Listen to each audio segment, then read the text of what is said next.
Dalam kitab Yosua, pasal yang pertama hingga ayat yang ke-9. Yosua pasal pertama, ayat yang pertama sampai dengan ayat yang ke-9. Saya akan membacakannya bagi kita semua. Demikian firman Tuhan. Perintah Tuhan kepada Yosua untuk merebut tanah Kanaan. Sesudah Musa hamba Tuhan itu mati, berfirmanlah Tuhan kepada Yosua bin Nun, abdi Musa itu demikian. Hambaku Musa telah mati. Sebab itu bersiaplah sekarang, seberangilah sungai Yordan ini, engkau dan seluruh bangsa ini, menuju negeri yang akan kuberikan kepada mereka, kepada orang Israel itu. Setiap tempat yang akan diinjak oleh telapak kakimu, kuberikan kepada kamu, seperti yang telah kujanjikan kepada Musa. Dari padang gurun dan gunung Libanon yang sebelah sana, itu sampai ke sungai besar, yakni sungai Efrat, seluruh tanah orang Het, sampai ke laut besar di sebelah matahari terbenam. Semuanya itu akan menjadi daerahmu. Seorang pun tidak akan dapat bertahan menghadapi engkau seumur hidupmu. Seperti aku menyertai Musa, demikianlah aku akan menyertai engkau. Aku tidak akan membiarkan engkau dan tidak akan meninggalkan engkau. Kuatkanlah dan teguhkanlah hatimu, sebab engkaulah yang akan memimpin bangsa ini memiliki negeri yang kujanjikan dengan bersumpah kepada nenek moyang mereka untuk diberikan kepada mereka. Hanya kuatkan dan teguhkanlah hatimu dengan sungguh-sungguh. Bertindaklah hati-hati sesuai dengan seluruh hukum yang telah diperintahkan kepadamu oleh hambaku Musa. Janganlah menyimpang ke kanan atau ke kiri, supaya engkau beruntung kemanapun engkau pergi. Janganlah engkau lupa memperkatakan kitab Taurat ini, tetapi renungkanlah itu siang dan malam, supaya engkau bertindak hati-hati sesuai dengan segala yang tertulis di dalamnya. Sebab dengan demikian perjalananmu akan berhasil dan engkau akan beruntung. Bukankah telah kuperintahkan kepadamu, kuatkan dan teguhkanlah hatimu, janganlah kecut dan tawar hati, sebab Tuhan Allahmu menyertai engkau kemanapun engkau pergi. Demikian pembacaan firman Tuhan, dan yang berbahagia adalah kita yang mendengarkan serta mau melakukannya di dalam kehidupan kita hari lepas hari. Bapak Ibu yang dikasihi oleh Tuhan Yesus Kristus, tema firman Tuhan pada kesempatan hari ini adalah perspektif yang benar. Perspektif dalam Kamus Besar Bahasa Indonesia memiliki arti sudut pandang atau pandangan. Jadi perspektif yang positif artinya sudut pandang yang positif atau pandangan yang positif. Untuk memiliki perspektif yang positif dan terrealisasi di dalam setiap kehidupan kita, maka kita harus berpikir positif. Berpikir positif adalah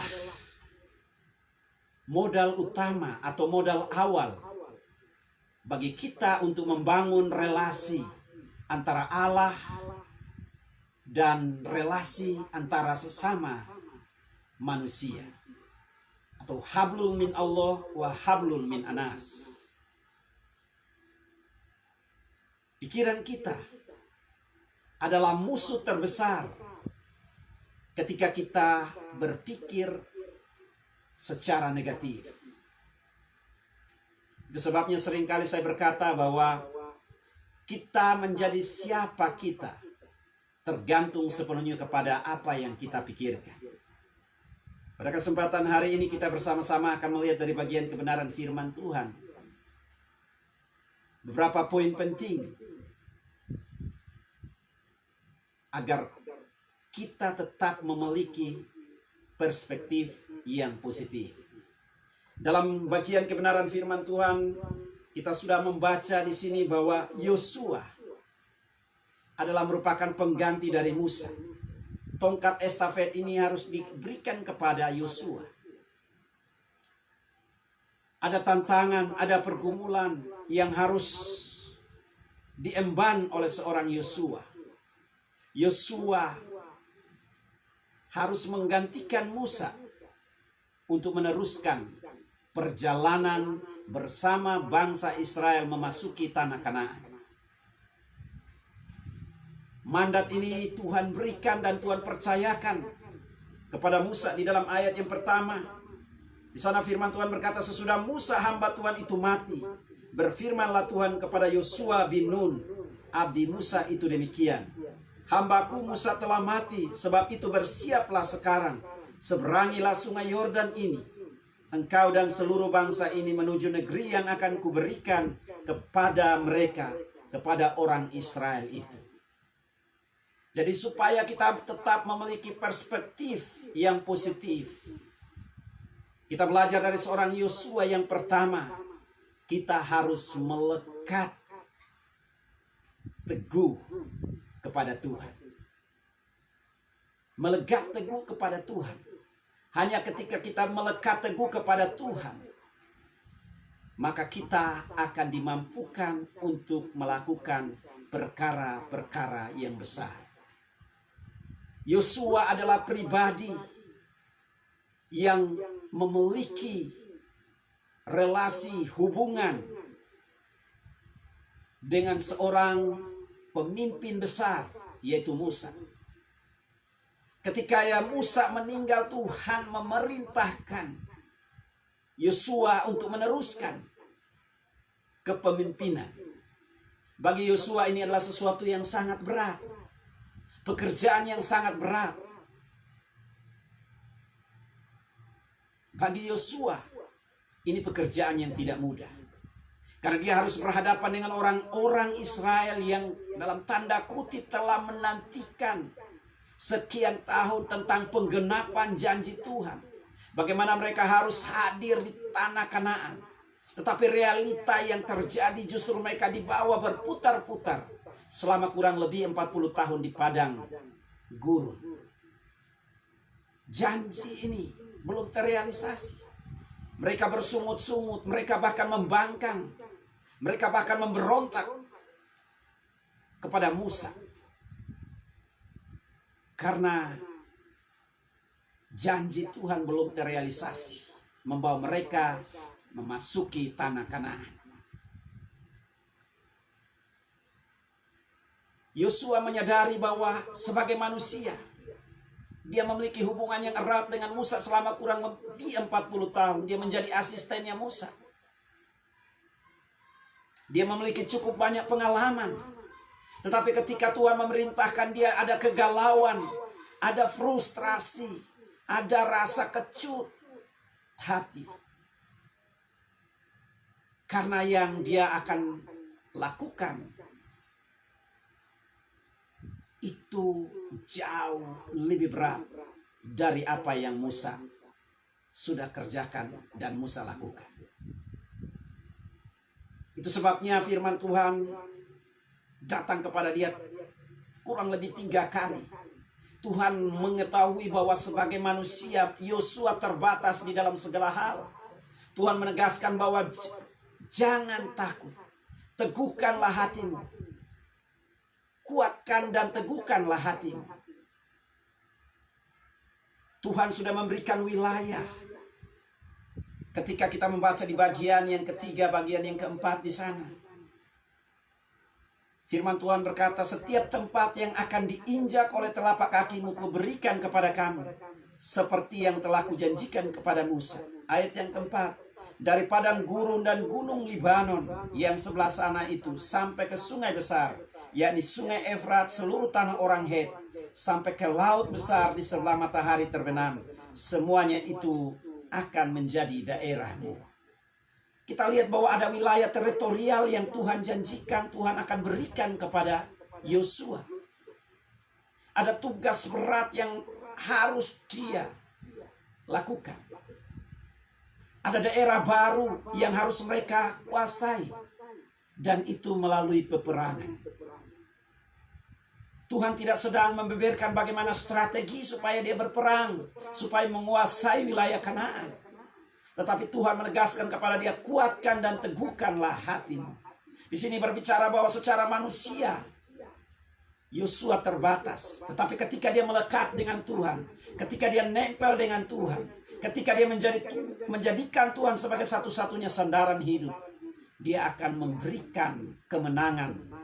Dia akan memberikan kepada Yosua keberhasilan. Penegasan Tuhan jelas bahwa hanya ketika Yosua mengandalkan Tuhan, maka dia akan memperoleh yang namanya kemenangan. Perspektif yang positif adalah ketika Yosua melekat dengan Tuhan. Keberadaan kita hari ini, kita diperhadapkan dengan peperangan. Tetapi peperangan yang kita lawan dan kita hadapi hari ini tidak sebagaimana yang dialami dan dihadapi oleh Yosua dan bangsa Israel pada masa itu. Peperangan kita hari ini bukan melawan darah dan daging, tetapi kita melawan penguasa-penguasa teritorial. Kita melawan penguasa-penguasa angkasa udara yang selalu senantiasa bekerja baik di alam roh maupun di alam nyata, menyasar sisi-sisi kelemahan kita, menyasar sisi-sisi kekurangan kita, keterbatasan kita, mencoba ingin untuk menyerang kita dari berbagai macam sisi. Karena itu kita diajarkan di dalam Efesus pasal yang ke-6 ayat 10 sampai dengan ayat yang ke-17. Di sana firman Tuhan berkata, akhirnya hendaknya kamu kuat di dalam Tuhan. Seorang hanya dapat berpikir positif, bahkan memiliki perspektif yang positif ketika konsentrasinya hanya kepada Tuhan.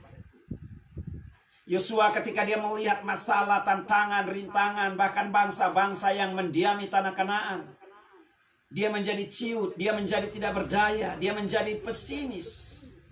Tetapi ketika Tuhan berkata, kuatkan dan teguhkanlah hatimu, maka dia mendapatkan kekuatan dan semangat yang baru. Kita sebagai orang percaya pun demikian hari ini. Ketika kita berfokus kepada masalah, ketika kita berfokus kepada tantangan hidup, ketika kita berfokus kepada hal-hal yang mengintimidasi kita, dan kita tidak berfokus kepada Tuhan, maka kita akan mudah undur daripada Tuhan. Itu sebabnya firman Tuhan kembali mengajarkan kepada kita agar memiliki perspektif yang positif. Kita harus benar-benar berpaut teguh kepada Tuhan. Berpaut teguh kepada Tuhan artinya kita tidak bergeser. Kita tidak jauh dari Tuhan. Nempel dengan Tuhan. Maka kita akan memperoleh kemenangan.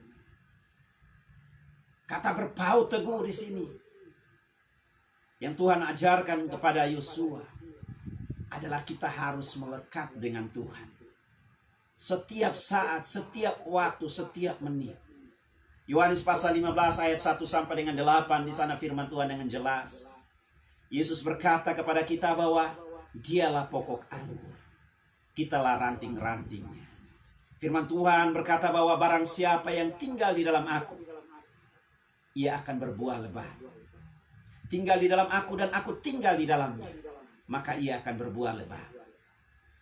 Jadi ketiadaan akan Tuhan di dalam kehidupan setiap orang percaya membuat kita menjadi hilang harapan.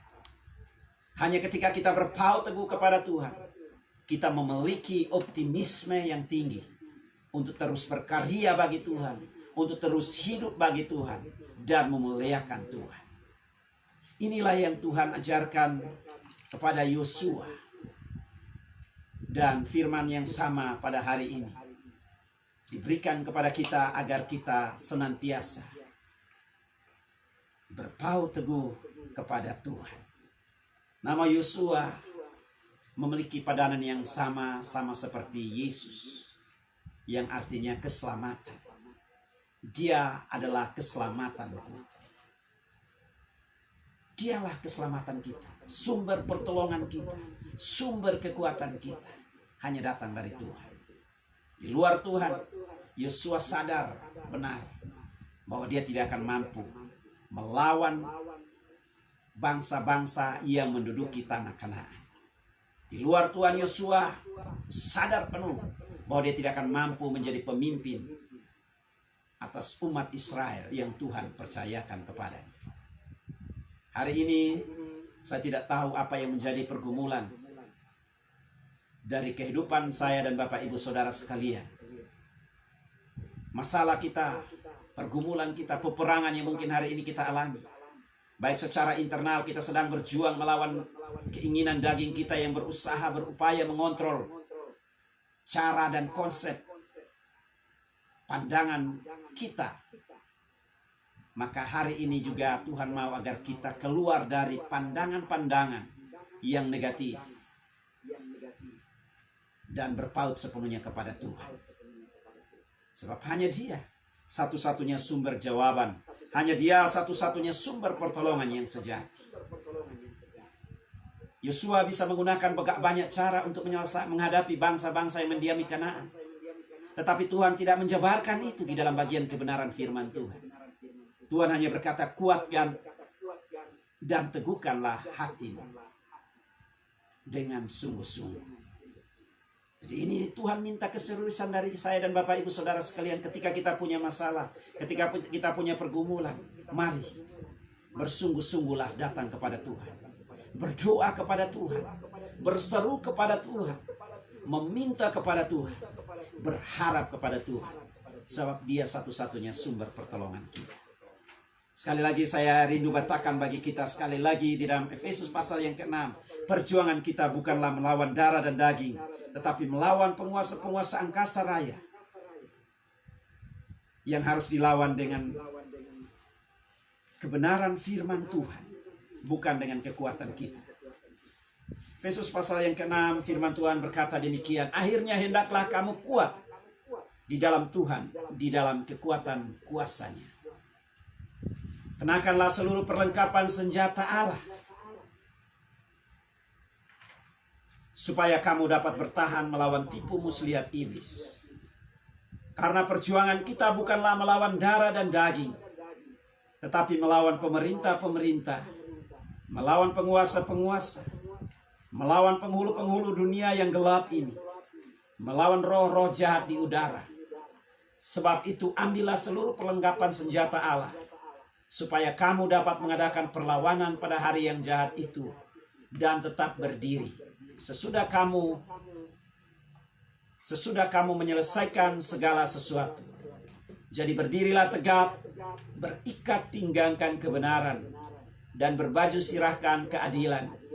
Kakimu berkasutkan keralaan untuk memberitakan Injil damai sejahtera. Dalam segala keadaan, pergunakanlah perisai iman. Sebab dengan perisai itu kamu akan dapat memadamkan semua panah api dari si jahat. Dan terimalah ketopong keselamatan dan pedang roh, yaitu firman Allah. Jadi inilah kekuatan kita. Kita sedang berperang hari ini. Dunia semakin berubah ke depan. Membuat banyak orang undur dari Tuhan. Membuat orang yang tadinya berapi-api ingin melayani Tuhan. Karena masalah, karena pergumulan, karena persoalan, mereka meninggalkan Tuhan.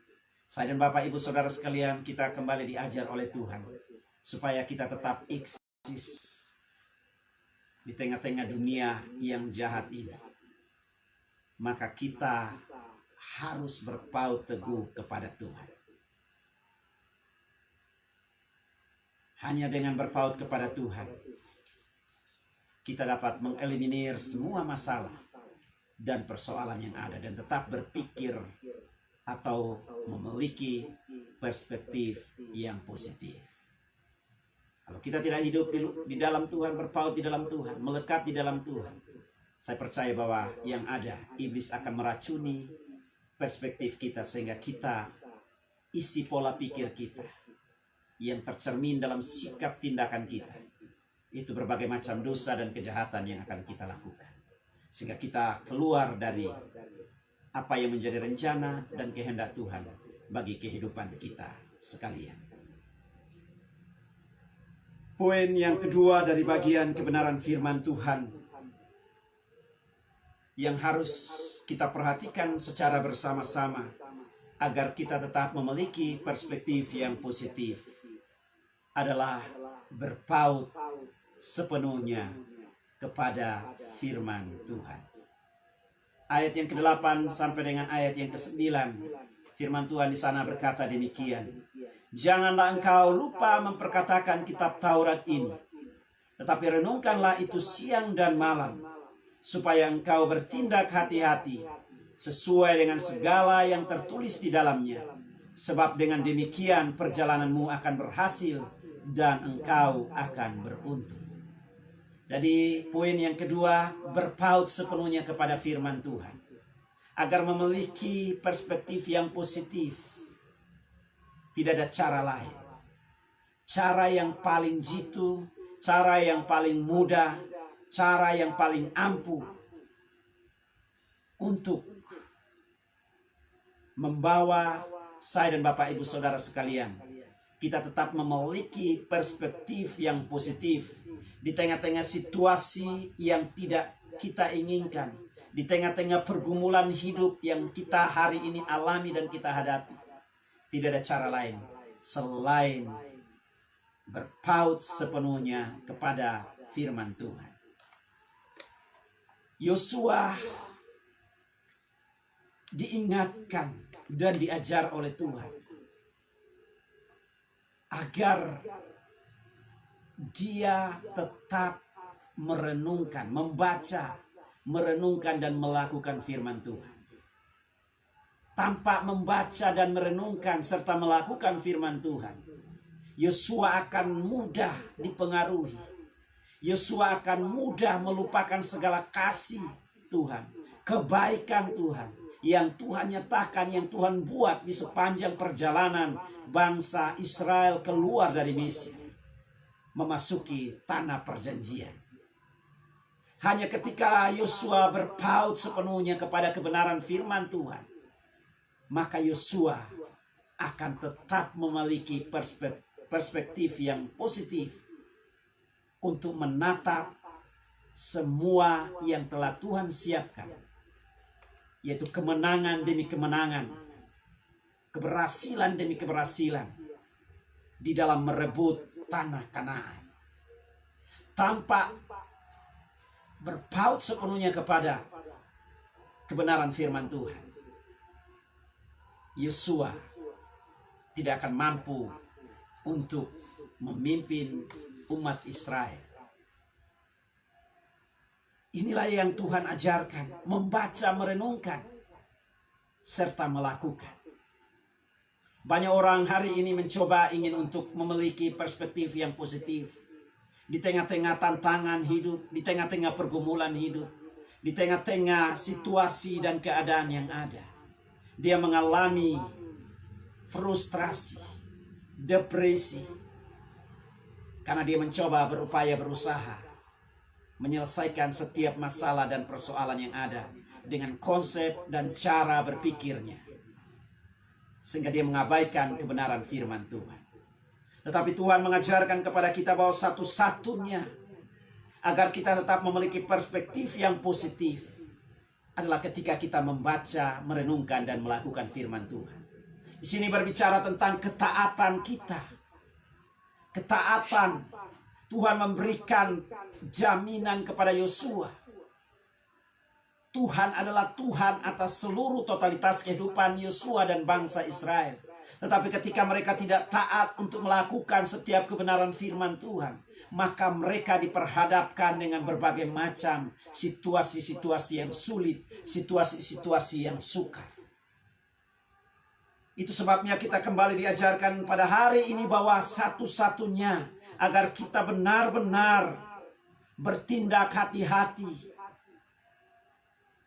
tidak ada cara lain selain membaca kebenaran firman Tuhan yang tertulis di dalam Alkitab. Hari ini banyak orang menjadi stres, depresi, dan lain sebagainya karena mereka lebih membukakan telinga mereka, pikiran mereka kepada informasi-informasi yang ada di dalam dunia ini. Tentang bagaimana situasi keadaan ke depan. Dengan mengabaikan kebenaran firman Tuhan. Sehingga membuat mereka tidak berdaya. Membuat mereka menjadi khawatir, membuat mereka menjadi takut, membuat mereka menjadi kalut. Tetapi kebenaran firman Tuhan hari ini kepada kita semua adalah mari baca kebenaran firman Tuhan. Sebab satu-satunya firman Tuhan yang akan mampu memuaskan seluruh hasrat hati kita. Hanya firman Tuhan yang mampu memenuhi akal pikiran kita ini sehingga kita berpikir dan bertindak sesuai dengan apa yang Tuhan mau, apa yang Tuhan kehendaki. Kita tidak akan mampu berjalan dengan benar. Kita tidak akan mampu berjalan dengan baik. Kita tidak akan mampu mengerti, memahami, bahkan dapat membedakan mana yang benar, mana yang salah. Ketika kita tidak pernah membaca kebenaran firman Tuhan. Ketika kita membaca firman Tuhan tetapi kita tidak merenungkan firman Tuhan. Apalagi ketika kita tidak melakukan firman Tuhan. Maka kita tidak akan pernah mengalami yang namanya mujizat. Kita tidak akan pernah mengalami yang namanya penyertaan dan pemeliharaan Tuhan secara sempurna di dalam kehidupan kita. Itu sebabnya Bapak Ibu yang dikasihi oleh Tuhan Yesus Kristus. Ketaatan ini yang Tuhan minta dari dalam diri dan hidup saya dan Bapak Ibu sekalian. Taat melakukan perintah Tuhan. Hanya dengan ketaatan saya dan Bapak Ibu saudara sekalian, kita akan melihat penyertaan Tuhan. Firman Tuhan berkata bahwa taat. Lakukan perintah Tuhan. Perintah-perintahnya tidak berat. Di dalam 1 Yohanes pasal yang kelima, saya ingin bacakan bagi kita semua. Perintah-perintah Tuhan itu tidak berat. Seringkali orang berkata, Pak Misraya berbicara gampang, tapi dalam prakteknya sulit. Sesuatu menjadi sulit bukan karena sesuatu itu sulit, tetapi kita tidak pernah mau mencoba sesuatu yang kita anggap sulit. Itu sebabnya firman Tuhan berkata demikian dalam 1 Yohanes 5 ayat yang pertama sampai dengan ayat yang kelima. Firman Tuhan di sana berkata demikian. Setiap orang yang percaya bahwa Yesus adalah Kristus, lahir dari Allah. Dan setiap orang yang mengasihi Dia yang melahirkan, mengasihi juga Dia yang lahir daripadanya. Inilah tandanya bahwa kita mengasihi anak-anak Allah, yaitu apabila kita mengasihi Allah serta melakukan perintah-perintahnya. Sebab inilah kasih kepada Allah, yaitu bahwa kita menuruti perintah-perintahnya. Perintah-perintahnya itu tidak berat, sebab semua yang lahir dari Allah mengalahkan dunia. Dan inilah kemenangan yang mengalahkan dunia, iman kita. Siapakah yang mengalahkan dunia selain daripada Dia yang percaya bahwa Yesus adalah anak Allah. Jadi kita lihat di dalam bagian kebenaran firman Tuhan ini, perintahnya itu tidak berat. Mari kita lakukan perintah-perintah yang tertulis di dalam kebenaran firman Tuhan. Agar kita bisa menikmati berkat-berkat yang Tuhan janjikan kepada kita semua. Jadi ini bagian yang kedua yang harus kita lakukan. Perintah Tuhan terkadang bertolak belakang dengan akal kita, pikiran kita. Tetapi ketika kita mau taat dan kita mau melakukan firman Tuhan ini, maka kita akan memperoleh kemenangan. Kita akan memperoleh yang namanya keberhasilan. Dan pada akhirnya, yang ketiga Bapak Ibu yang dikasihi oleh Tuhan Yesus Kristus, agar kita memiliki perspektif yang positif. Yang ketiga dari bagian kebenaran firman Tuhan adalah berpegang teguh kepada janji Tuhan. Ayat yang kelima, firman Tuhan di sana berkata demikian. Seorang pun tidak akan dapat bertahan menghadapi engkau seumur hidupmu. Seperti aku menyertai Musa, demikianlah aku akan menyertai engkau. Aku tidak akan membiarkan engkau dan tidak akan meninggalkan engkau. Jadi Bapak Ibu yang dikasihi oleh Tuhan Yesus Kristus, poin yang ketiga. Mungkin kita berkata, saya sudah berpaut teguh kepada Tuhan. Saya juga sudah berpaut sepenuhnya kepada firman Tuhan. Tetapi kenapa hidup saya belum mengalami penyertaan Tuhan, pemeliharaan Tuhan. Poin yang ketiga Bapak Ibu yang dikasih oleh Tuhan Yesus Kristus, kita harus berpegang teguh kepada janji Tuhan atau berpegang teguh kepada janji-janji Tuhan. Ada kurang lebih 7.000 janji Tuhan di dalam Alkitab. Tuhan mau kita pegang janjinya. Janjinya itu iya dan amin. Dalam bagian firman Tuhan ini Tuhan meneguhkan Yosua. Yosua sebagai manusia dia terbatas di dalam segala hal. Dia tidak mampu, dia tidak sanggup untuk memimpin bangsa ini. Karena tugas ini terlalu berat. Apalagi di dalam menghadapi bangsa-bangsa yang saat itu mendiami tanah Kanaan, tanah perjanjian. Dia harus melakukan yang namanya peperangan. Untuk merebut tanah Kanaan dia harus berperang melawan bangsa-bangsa yang ada di sana. Ini suatu tantangan yang begitu besar. Suatu tantangan yang begitu berat. Dengan sudut pandangnya Yosua tidak mampu, Yosua tidak sanggup. Tetapi Tuhan mengingatkan dia bahwa Tuhan tidak akan meninggalkannya. Tuhan tidak akan membiarkannya sendiri. Tuhan akan menyertainya. Janji yang sama juga hari ini Tuhan berikan kepada saya dan Bapak Ibu Saudara sekalian. Bahwa Tuhan berjanji ia tidak akan meninggalkan kita. Tuhan berjanji bahwa ia akan menyertai kita. Tuhan berjanji bahwa ia tidak akan pernah membiarkan kita. Apapun masalah kita, apapun pergumulan kita hari ini, mari pegang teguh janji Tuhan. Dia Allah yang setia. Dia berjanji. Dia akan menepati setiap janjinya di dalam kehidupan kita. Menjadi masalah adalah seringkali kita manusia mudah berubah. Kita mudah berubah. Kita tidak setia. Kita selalu senantiasa pelin-pelan. Di saat kita diberkati Tuhan, kita mau mengiring Tuhan. Di saat kita diberkati Tuhan, kita haleluya. Tetapi ketika situasi dan keadaan mulai tidak sesuai yang kita harapkan, kita mulai lupa Tuhan dan kita berkata haleluya. Ini menjadi masalah bagi saya dan Bapak Ibu Saudara sekalian. Kita harus merubah mindset kita, kita harus merubah cara pandang kita. Kalau hari ini kita mengalami masalah, pergumulan, persoalan, mari pegang janji Tuhan. Dia Allah yang tidak pernah berubah, dia berjanji iya dan amin. Apa yang dia janjikan pasti akan dia tepati. Itu sebabnya dia meminta kepada kita supaya kita berdoa meminta kepada Tuhan. Banyak orang bertanya kepada saya, Pak Misrai, masalah saya terlalu berat. Saya sudah mengandalkan Tuhan. Saya juga sudah melakukan firman Tuhan. Tetapi hari ini saya belum melihat perubahan. Yang saya ingin tekankan kepada kita bahwa tetap pegang teguh janji Tuhan. Meminta kepada Tuhan, berharap kepada Tuhan. Firman Tuhan berkata, jangan bimbang dengan janji-janjinya. Jangan mau diombang-ambingkan dengan janji-janjinya. Seringkali yang menjadi permasalahan adalah karena kita bimbang, kita ragu. Sehingga kita tidak menikmati janji-janji Tuhan. Firman Tuhan di dalam Yakobus pasal 1 ayat yang ke-6 hingga ayat yang ke-8. Di sana dengan jelas firman Tuhan berkata demikian. Hendaklah ia memintanya dalam iman. Dan sama sekali jangan bimbang. Sebab orang yang bimbang sama dengan gelombang laut yang diombang-ambingkan kian kemari oleh angin. Orang yang demikian janganlah mengira bahwa ia akan menerima sesuatu dari Tuhan. Sebab orang yang mendua hati tidak akan tenang di dalam hidupnya. Jadi yang Tuhan rindukan, yang Tuhan mau dari kehidupan saya dan Bapak Ibu Saudara sekalian, agar kita bisa menikmati berbagai macam mujizat Tuhan. Bahkan janji-janji Tuhan di dalam seluruh totalitas hidup kita. Baik itu dalam studi kita, rumah tangga kita, pekerjaan kita, pelayanan kita, bisnis kita, usaha kita. Apapun tugas tanggung jawab yang hari ini dipercayakan kepada kita, pegang janji Tuhan. Dia yang sudah memulai, dia juga yang akan mengakhiri segala sesuatu. Firman Tuhan di dalam Bilangan 23 ayat yang ke-19. Allah itu Allah yang setia. Dia berkata demikian. Allah bukanlah manusia sehingga ia berdusta, bukan anak manusia sehingga ia menyesal.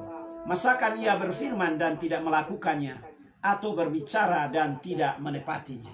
Jadi Allah kita bukanlah manusia. Allah kita bukanlah ciptaan. Ciptaan dia berjanji dia bisa mengingkari.